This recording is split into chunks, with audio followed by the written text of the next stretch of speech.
Macroni vizit në Itali pritet nga Meloni, çfarë diskutuan dy liderët europian.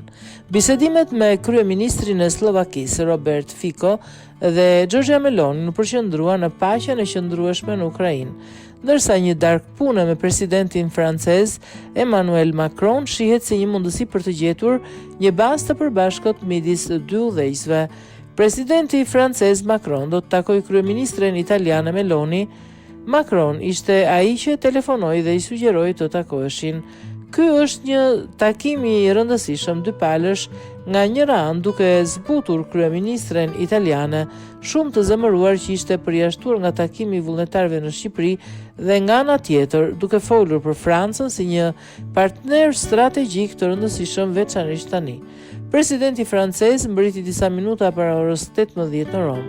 Një xhirondeli në oborin e Palazzo Gjili, himne kombëtare, dhe më pas u ngjit në katjen e parë për të diskutuar një agjendë vërtet të ngjeshur.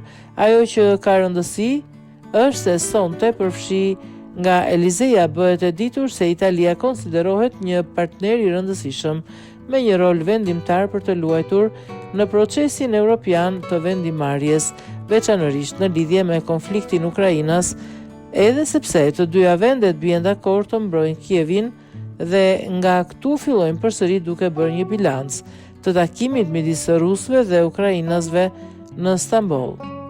Dhe duke verifikuar, vazhdon Elizeja, që të dy vendet janë relativisht në gjendje të vazhdojnë së bashku për çështje thelbësore, por ka edhe çështje të brendshme, për shembull emigracioni, marrëdhëniet me Donald Trump dhe tarifat.